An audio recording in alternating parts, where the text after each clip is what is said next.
오늘 제목으로서는 강야 40년 강야 두 번째입니다. 두 번째. 예. 이때까지 출애굽해서 홍해에서 출애굽해서 이제 정확하게 말하면 61일이 걸렸습니다. 61일이 걸려서 어디까지 왔냐 하면 시내산에 왔습니다. 시내산, 시내 강야에 왔습니다. 이제 시내 강야에 와서 모세가 시내산에 오릅니다. 시내산에 오르고 그곳에서 율법을 받습니다. 율법을 받고 그리고 성막을 지으라는 하나님의 말씀을 받습니다. 그래서 성막을 짓고 그런다고 여기서 1년 2개월을 시내 강야에서 머뭅니다. 성막을 지으려면 시간이 좀 걸리잖아요. 그렇죠? 성막을 짓습니다. 성막 짓고 그 율법을 받습니다. 율법에는 크게 세 종류가 있는데요. 시민법이 있고요. 그리고 도덕법이 있고요. 의식법이 있습니다. 이 도덕법은 우리가 잘 말하는 이런 십계명이 도덕법이고요. 그리고 시민법은 종이 치료되었으면 이제 자유하게 해줘라 이런 거 있잖아요. 그리고 만약에 한센스병 걸렸다 제사장에 가서 어떻게 판결 받냐, 한센스병에서 놓였다 그러면 비둘기 잡아라, 양 들여라 이런 거 구별하는 거 보고 시민법이라. 그럼 오늘날에는 비슷한 게 뭡니까? 마스크 껴라, 끼지 마라 이런 것을 모세가 시내산을 받았습니다. 그리고 또 하나는 의식법을 받았습니다. 속건제 드릴 때 번제, 하목제 어떻게 드리라 하는 제사를 드릴 때, 예배를 드릴 때 먼저 찬양을 하라, 기도를 하라, 기도를 할 때 먼저 회개 기도를 하는 이런 순서, 의식을 치를 때 어떻게 하라는 의식법 이렇게 해서 받았습니다. 이렇게 받아가지고 한다고 오랫동안 시내산에서 1년 2개월 정도 머문 것입니다. 우리 화면을 한번 볼까요? 화면을 한번 여기 내려주면 이것이 성막입니다. 성막을 지으라고 하나님께서 모세에게 일러주었습니다. 일러주었기 때문에 모세가 이런 성막을 지었습니다. 성막 안에는 뭐가 있냐면 이런 지성소가 있고요. 지성소 안에는 뭐가 있습니까? 법궤가 있습니다. 법궤. 다른 말로 하면 정거궤가 있고요. 그리고 성막에서는 지성소와 성소를 구분하는 이 휘장이 구분되어 있고요. 이 휘장 밖으로는 뭐가 있냐면 떡상이 있고 등대가 있고 그리고 분향단이 있습니다. 예. 분향단은 맨 안쪽에 있고 그 다음 떡상이 있고 등대, 촛불로 이렇게 하는 거. 여기 요 안에 성소 안에 이런 것이 있습니다. 성소는 이동을 해야 되기 때문에 이렇게 천막으로 이렇게 만드는 것입니다. 자, 그러면 한 칸 또 내려서 볼까요? 한 칸 내려서 이렇게 해달의 가죽으로 입히고 그 다음 순양 가죽으로 입히고 염소털 가죽으로 입고 이렇게 해서 성막을 덮었습니다. 또 하나 내려볼까요? 예. 요거 그리고 성막하고 바깥에는 뭐가 있냐면 물두멍이 있고 번제단이 있습니다.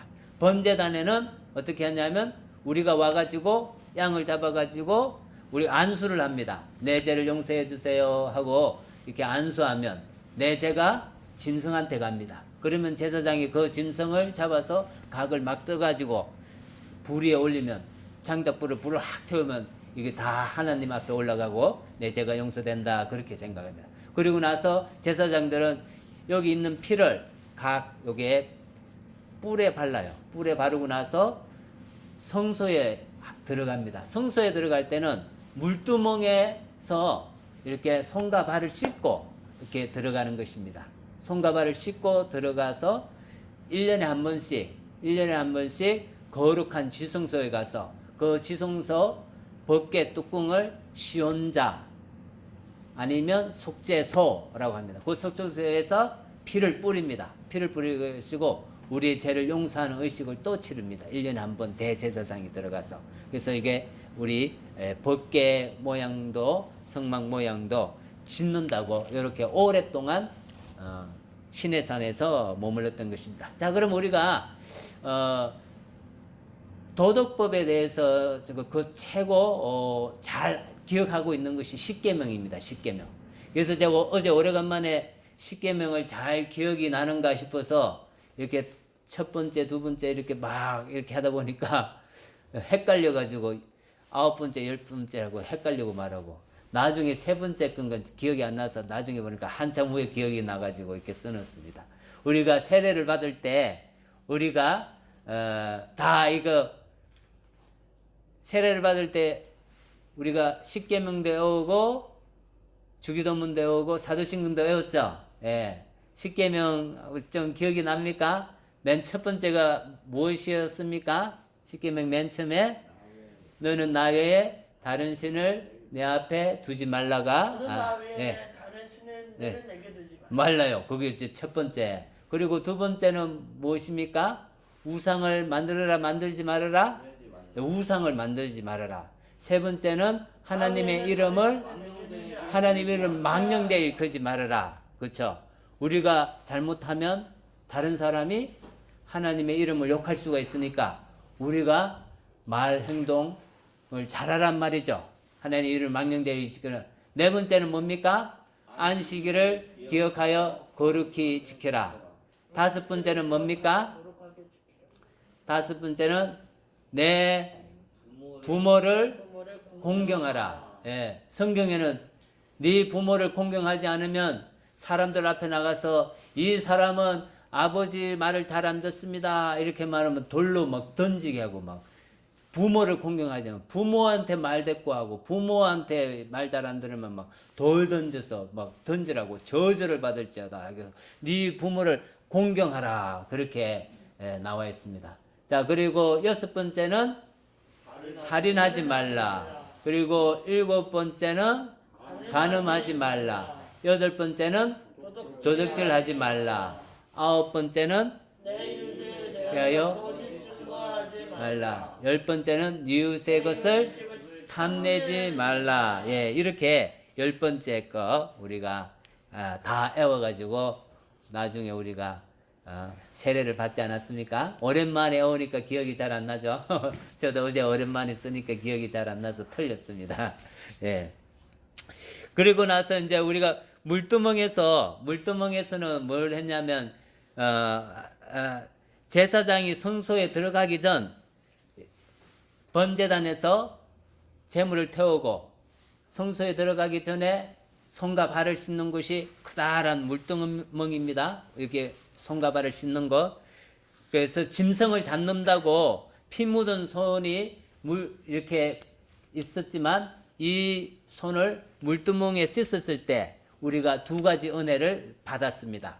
하나는 내 죄가 용서되었다는 확신이고 또 하나는 회개하는 거. 물두멍에 씻었을 때에 물두멍에 갈 때 두 가지 은혜를 받았습니다. 하나는 내 죄가 용서되었다는 확신을 가지고 두 번째는 뭐냐 하면 내가 회개를 하는 그런 은혜를 물두멍에서 받았습니다. 그러니까 거룩한 성소에 들어가려고 하니까 부정하면 하나님이 죽였거든요. 거룩한 성소에 들어가면 부정하면 죽였습니다. 그래서 내가 죽으면 어떡하나, 아이고 내가 죄가 있으면 어떡하나 의심이 되는 겁니다. 그래서 이 잘 지워지지 않는 이 피 묻은 손을 막 물두멍에서 막 깨끗이 씻으면서 그렇지, 이 짐승의 피가 나 대신 죽었지, 내가 깨끗하게 되었지 하면서 물두멍에서 씻으면서 내 죄가 깨끗하게 되었지 하고 이렇게 내가 하나님 앞에 의롭게 되었지 하는 것을 물두멍에서 죄 용서 안 받았다는 것을 확신할 수 있습니다. 그리고 나서 또 물두멍에서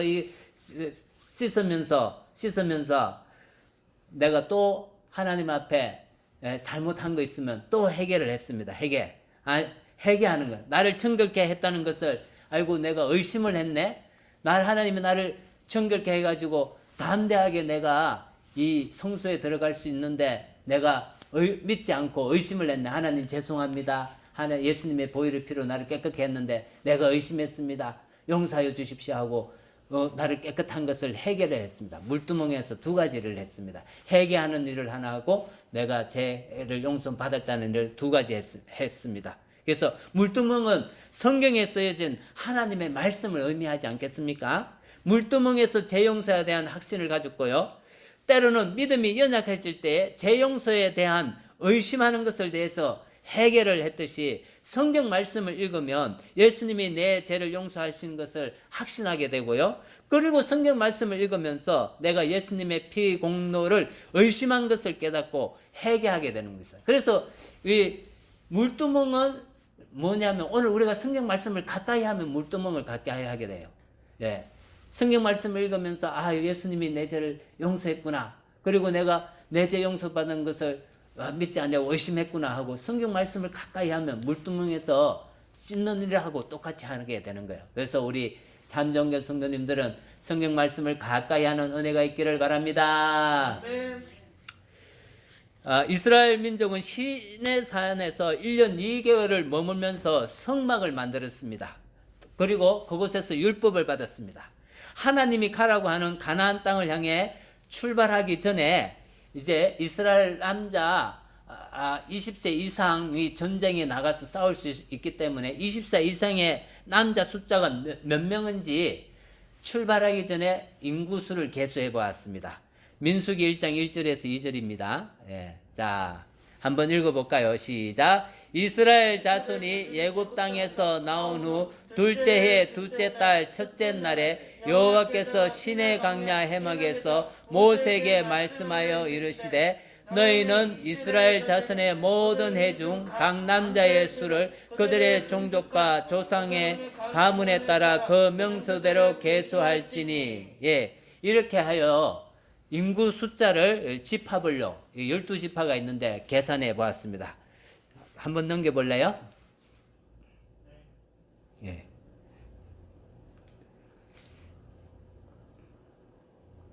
예, 넘겨보면 이제 인구 숫자가 몇만이냐 하면 20세 이상이요. 1차 인구 조사에서는 60만 3,550명이에요. 그 중에 머나세가 몇 명인가 보이시나요? 32,200명이라고 보입니까? 너무 멀어서 잘 안 보입니까? 예, 32,200명이에요. 자, 그러면 38년 후에 이제 가나안 땅 들어가기 전에 모압 땅에서 다시 인구 조사를 합니다.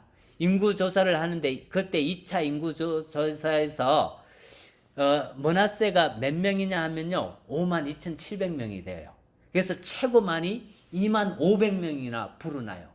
다른 데는 최고 많이 주는 데는 시몬이 37,100명이나 주는데 시몬은 38년 머나세는 38년 후에 인구 숫자가 25,500명이나 돼요. 맨 처음에 32,200명일 때는요 12지파 중에서 인구가 가장 적은 꼴찌예요. 꼴찌. 32,200명보다 적은 데는 없어요. 가장 꼴찌예요. 그런데 나중에 38년 후에는 6등 정도예요. 6등. 5등이나 올라가요. 5등이나 이러면서 인구가 늘어나요. 자, 그러면 왜 그렇게 되었느냐? 이유가 있어요. 이유가. 꼴등이 5등이나 한 이유가 있어요. 어떤 일이 일어났냐면요. 므낫세는 요셉의 맏아들입니다. 맏아들. 그런데 맏아들 취급을 받지 못했어요.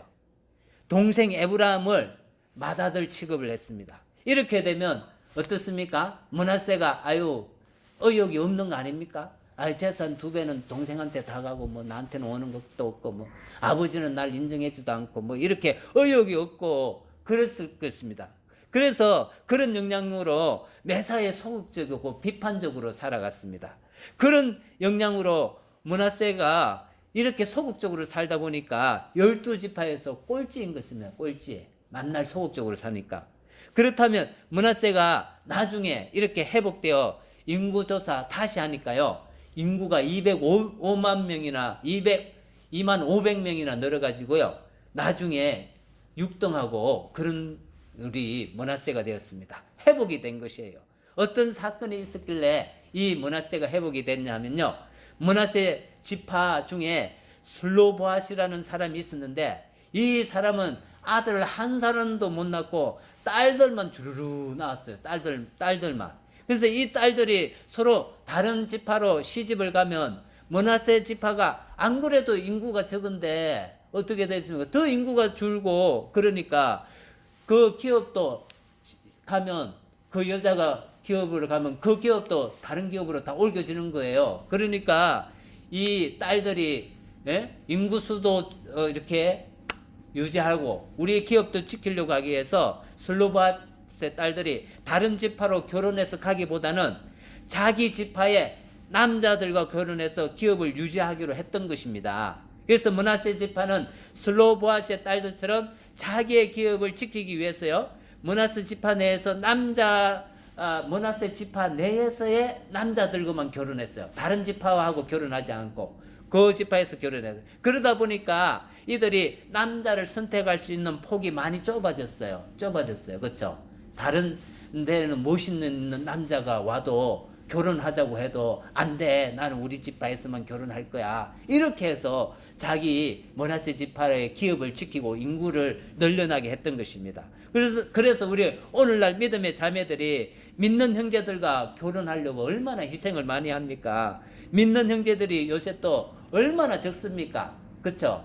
자매들은 많은데 형제들이 돈 벌어야 되지, 취직해야지, 뭐 해야 되지 교회를 잘 안 해요. 형제들이 잘 없어요. 그렇죠? 그게 자매들은 넘쳐나고, 그게 자매들은 많은데 또 결혼을 하려고 하니까 안 믿는 사람들이 많고 믿는 형제는 적으니까 이거 놓친 애들이 너무 많은 거예요.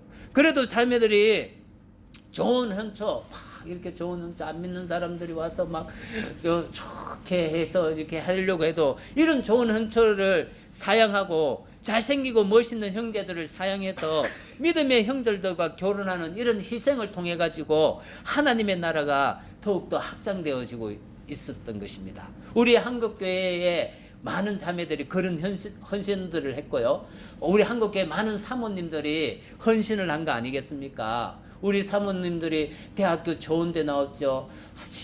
피아노도 잘 치죠. 이쁘죠. 재능도 좋죠. 학벌도 좋죠. 이렇게 사람들이 세상에서 좋은 형제들이 와서 결혼하자고 해도 안 된다 하면서 이렇게 믿는 사람들하고 결혼을 하려고 노력하지 않았습니까? 그에 비해서 형제들은 어떻습니까?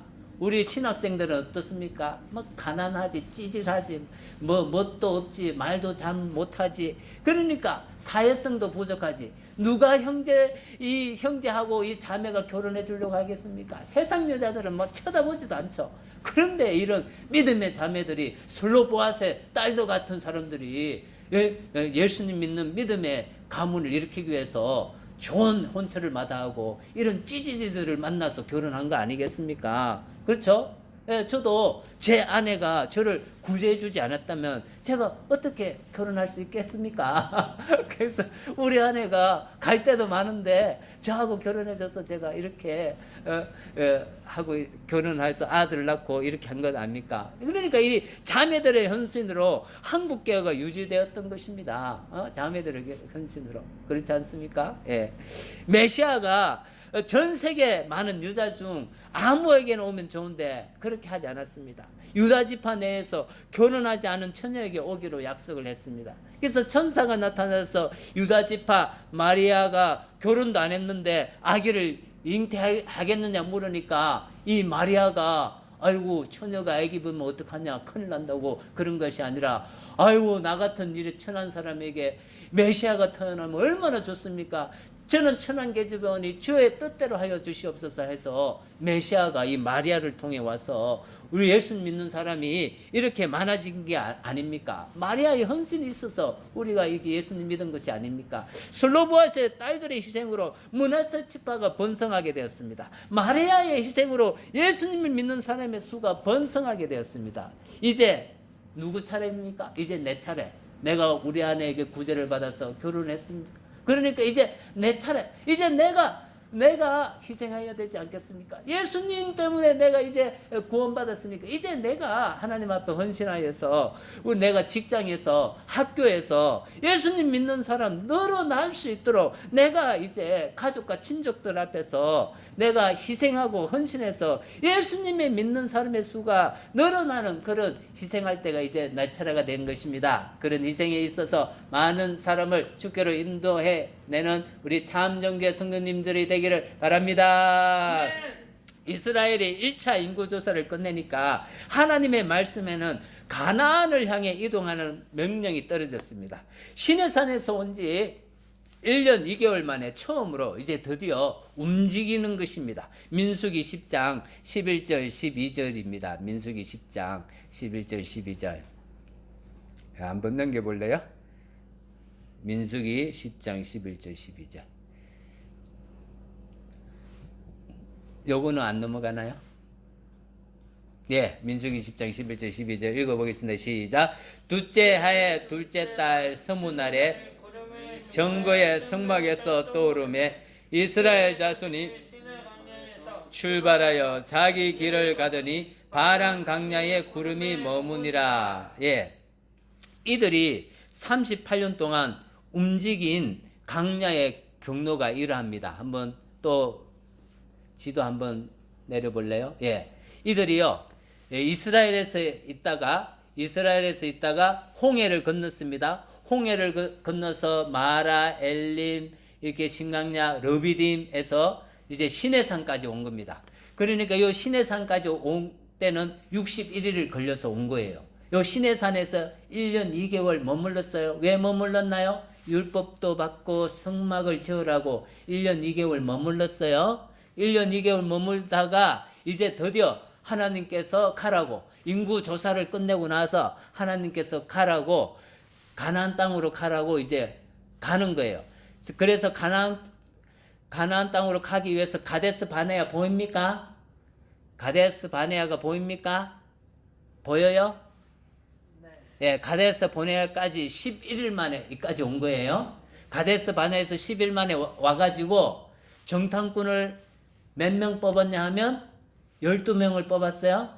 12명을 뽑아가지고 가나안 땅에 정탐을 했어요. 정탐을 하고 나서 정탐을 하고 40일 동안 하고 나서 돌아와서 보고를 했어요. 10사람은 야, 너무 좋다. 가나안 땅에 가니까 막 포도가 이마타더라. 젖과 꿀이 흐르더라. 너무 좋다. 그런데 거기 사람들 보니까 키가 이따만 하더라. 나는 그 사람들 앞에서는 메뚜기더라.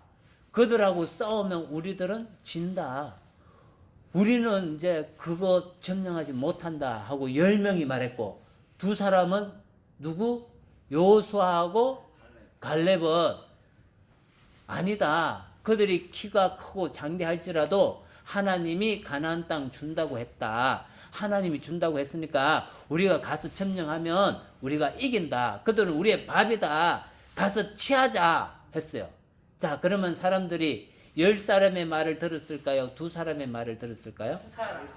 10사람의 말을 듣고, 아이고 우리는 가나안 정령도 못하고 그 사람들한테 우리는 지가지고 우리는 죽는다. 우리가 괜히 이까지 와가지고 우리는 이제 가나안도 못 가고 애굽에도 못 가고 이 강야에서 이제 죽게 되었다. 막 원망하고 그러다가 너무 화가 나니까 모세하고 여호수아하고 갈렙을 갖다가 죽이려고 막 돌을 던져가지고 죽이려고 할 때 하나님께서 이들 나타나가지고, 모세야, 내가 이 원망하는 사람들 다 강야에서 죽이겠다. 그리고 모세 너를 통해서 다시 새로운 백성을 만들어가지고 하겠다. 그러니까 모세가 하나님 잘했습니다. 아우, 이 사람들 너무너무 나쁘니까 다 죽여야 합니다. 이렇게 한 것이 아니라 하나님께서 뭐라고 말했냐. 하나님,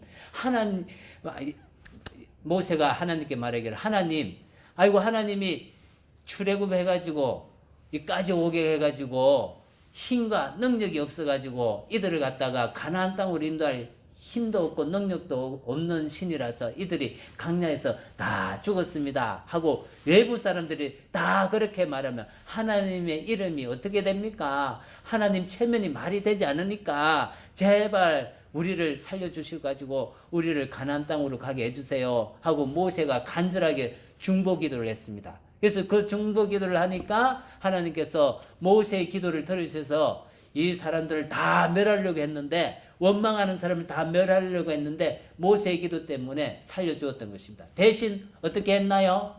가나안 땅으로 막바로 들어가게 한 것이 아니라 이 강야에서 38년 동안 돌아다니게 했습니다.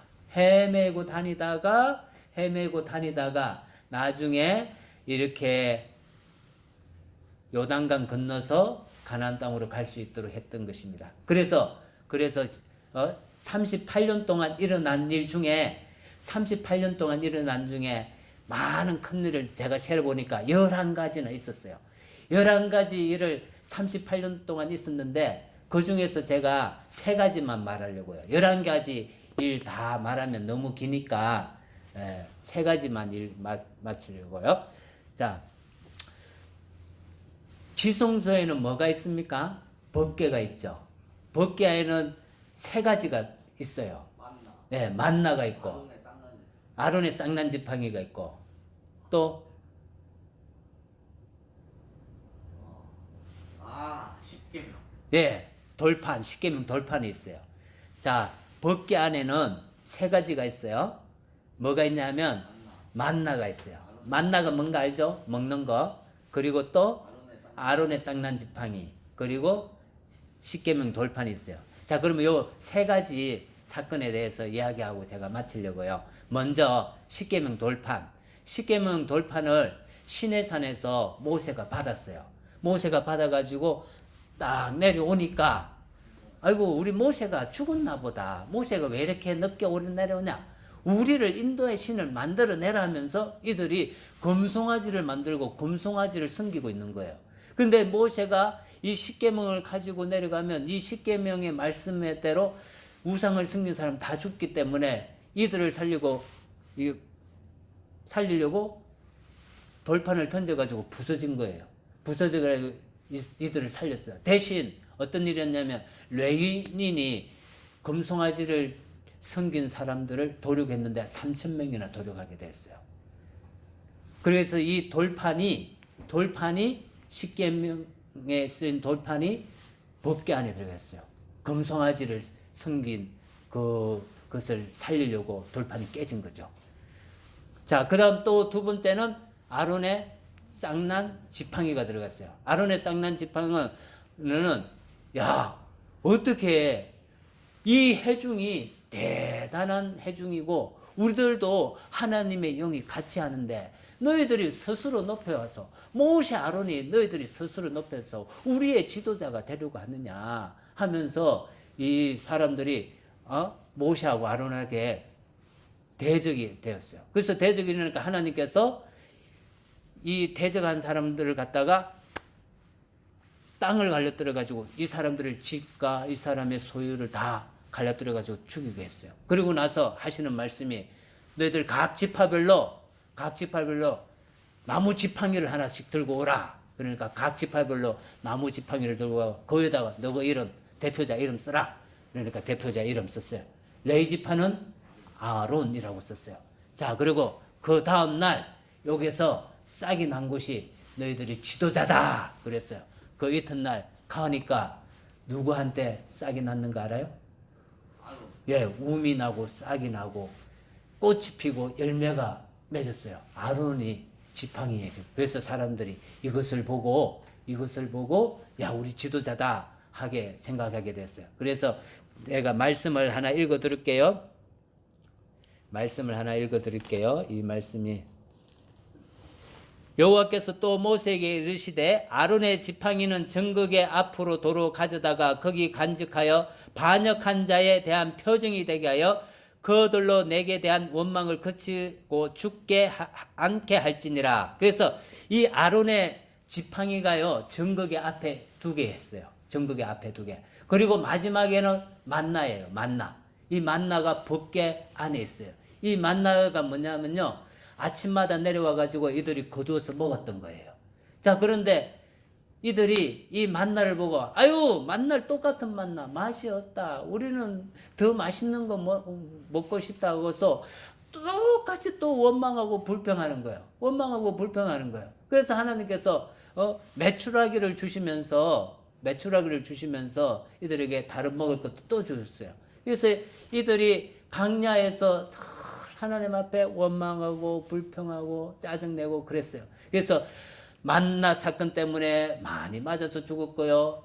아론의 쌍난 지팡이 하나님의 대적하다가 만나 죽었고요. 이 법궤 때문에 하나님의 말씀을 어겨서 이들이 강야에서 많이 죽었어요. 그래서 이 법궤와 아론의 쌍난 지팡이와 만나는요, 법궤 안에 있다는 것은요 무엇이냐면, 너희들이 하나님 앞에 이렇게 원망하고 불평하고 하나님을 대적해서 너희들이 죽어야 되는데, 이 법궤의 뚜껑이 덮고 있다는 것이에요. 뭐가 덮고 있습니까? 이 뚜껑은 시언자라고 해요. 은혜를 베푸는 장소, 그리고 속죄하는 장소라고 해서 속죄소라고 하는 거예요.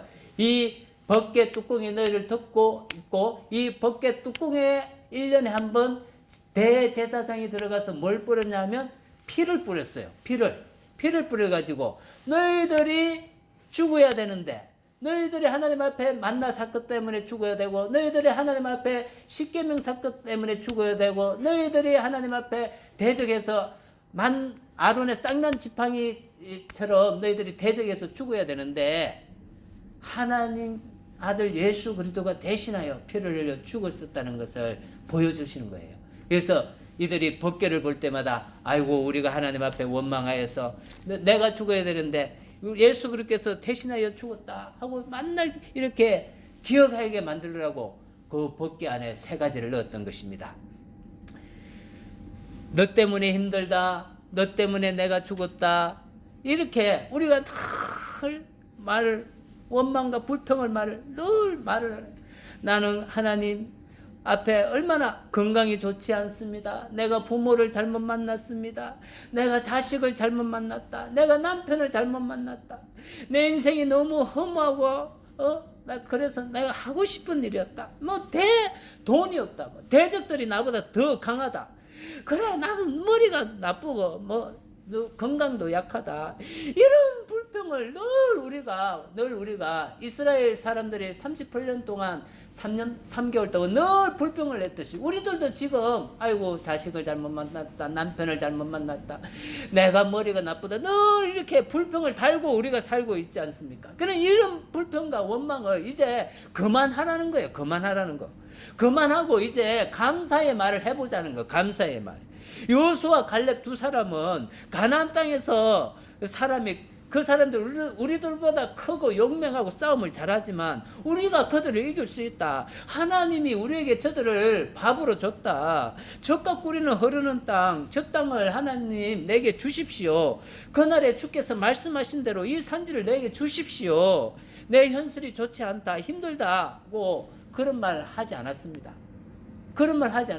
내 현실이 나쁘다, 내 현실이 힘들다, 이거 틀린 말 아니에요. 옳은 말이에요. 옳은 말 맞아요. 그들이 우리보다 크고 힘센 건 맞아요. 그런데 이 옳은 말, 이 정답을 말하지 아니하고 무슨 말을 했습니까?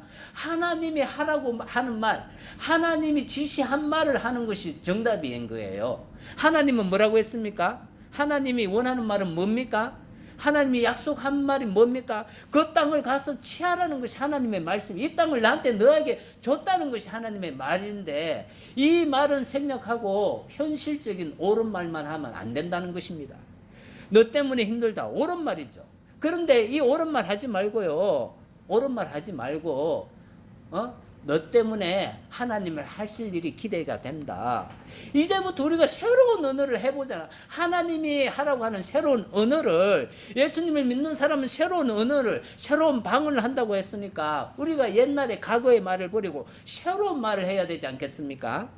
사람이 한 번만에 새로운 말을 하기는 힘들어요. 그래도 우리가 새로운 말을 해야 되기 때문에 연습을 해야 되는 거예요. 저도 아침에 기도의 자리에 와서 늘 새로운 말, 긍정의 말, 제 언어가 좋지 않은 것을 내가 알기 때문에 하나고 어려운 연습을 당장 저도 정죄하고 욕하고 비판하고 이런 꾸짖는 말 내가 너무 잘합니다. 그런데 내가 그런 걸 안 하려고 새벽마다 와서 제가 연습을 합니다. 주여 감사합니다. 행복합니다. 나는 만족합니다. 이런 언어를 제가 연습하고 있습니다. 왜? 내가 이런 연습을 자꾸 하다 보면 진짜로 하나는 현실을 만났을 때 내 옛사람처럼 이렇게 욕하고 그런 것이 아니라 아침에 연습을 했기 때문에 새로운 언어를 하라고, 새로운 언어를 할 수 있도록 이렇게 하는 거예요.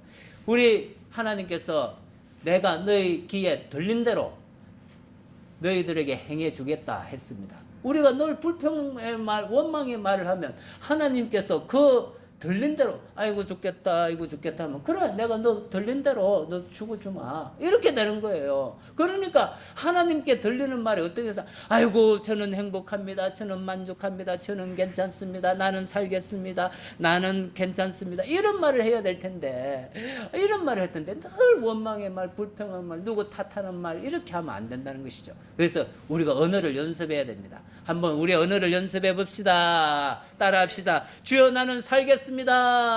주여 나는 살겠습니다. 주여 나는 괜찮습니다. 주여 나는 괜찮습니다. 주여 나는 만족합니다. 주여 나는 만족합니다. 당신이 최고. 당신이 최고. 우리 아내가 최고. 우리 아내가 최고. 우리 남편이 최고. 우리 남편이 최고. 우리 아들이 최고. 우리 아들이 최고. 그렇죠. 예수님이 이런 거. 최고. 맞아요. 예수님이 최고. 오. 그러니까 이런 거를 우리가 연습을 해야 돼. 연습을 안 하면 하나는 형실도 오면 똑같이 또 너 때문에 그렇다, 누구 때문에 그렇다, 내가 못 살아, 아이고 내가 차라리 죽고 말지, 너 때문에 내가 암 걸린다, 안 걸려. 그런 말 또 티 나오는 거야. 그러니까 늘 괜찮습니다, 나는 만족합니다, 나는 행복합니다, 주여 하나님이 내 아들 내 남편 준 거 저는 너무 좋아요, 저는 만족해요, 저는 괜찮아요 이렇게 해야 되는데 이 현실이 지긋지긋하고 아유 언제 이 현실이 끝나나 그렇게 하지 말고 이 현실이 너무너무 아름답습니다, 주여 일이 기대됩니다, 내일이 또 기대됩니다, 할렐루야 감사합니다 이런 말을 선포하는 여러분이 되기를 바랍니다. 그러면 여러분이 선포한 대로 하나님께서 그 말을 듣고 그래 내가 그대로 이행해 주리라, 그대로 시행해 주리라 그래요. 하나님께 복받는 여러분이 되기를 바랍니다. 기도 제목을 나눕니다. 하나님 아버지, 내가 말한 것을 하나님이 귀에 들린 대로 행한다고 하였는데 내가 얼마나 원망하고 불평하고 남 탓을 많이 하였습니까? 이제 내가 그런 말을 버리고 이제 나는 살겠습니다, 나는 만족합니다, 나는 행복합니다, 나는 괜찮습니다 이런 말을 하겠습니다. 우리 예수님이 최고 이렇게 말하겠습니다. 이제 원망하고 짜증내는 불평하는 말을 제가 버리겠습니다. 하나님 아버지 나에게 힘을 주시고 지혜를 주셔서 이제 긍정의 말을 하게 해달라고 우리 주여 부르며 기도하겠습니다. 주여. 하나님 아버지, 우리 예수님께서 우리 하나님께서 내가 말한 대로 내 귀에 들린 대로 행한다고 하였습니다. 아버지 원망과 불평에 대해서 내가 얼마나 많이 내가 이렇게 원망하고 불평하고 나 죽겠다 이렇게 살았습니까? 용서하여 주시옵소서. 아버지 이제 내가 그런 말을 한 거 용서하여 주시고 나를 정결하게 해주시고 이제 나이가 새로운 말을 하겠습니다. 성령님 나에게 힘을 주시어서 이제 아버지의 은혜를 말할 수 있도록 도와주시옵소서. 이때까지 원망하고 짜증내고 불평하는 말을 버리겠습니다. 용서하여 주시고 이제 유호수아처럼 갈렙처럼 하나님이 주신 약속의 말을 하겠습니다. 아버지 나는 이제 살겠습니다, 나는 만족합니다, 나는 행복합니다, 나는 괜찮습니다, 나는 감사합니다 하는 이런 말을 할 수 있도록 주여 내 입술을 지져 주시옵소서. 하나님이 주신 내 아들에 대해서 내 아내에 대해서 내 남편에 대해서 만족하다고 말하고 이 현실이 지긋지긋하다는 그런 말을 버리고 너무 아름답습니다, 너무 감사합니다 하는 말을 할 수 있도록 성령 하나님 인도하여 주시옵소서. 예수님의 이름으로 기도합나이다.